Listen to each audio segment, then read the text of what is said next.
Hello, this is Justin with Certified Roses. I wanted to jump on here and show you guys some of the rose care tips that I would recommend for the home gardener for easy care.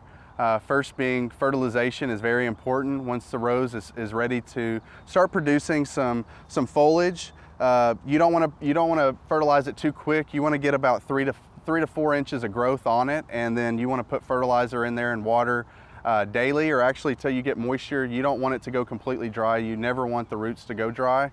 So as it heats up, you want to water your rose more, and as it starts in the season, you might do 2 to 3 days and skip a day to let those roots really search for the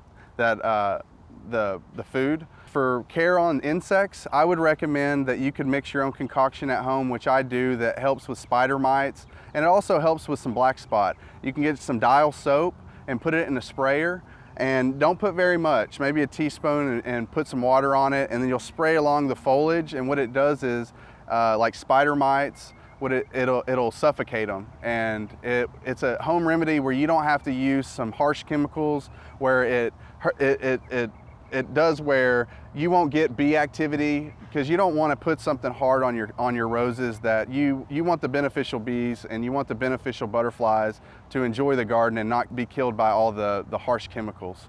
And what I use is, you can use a balanced fertilizer. They love nitrogen. You want to do a slow release, because you want that rose to be fed for 3 to 4 months at a time. And every 3 to 4 months, you want to put that granular fertilizer. And every 2 weeks, you want to have some type of liquid feed.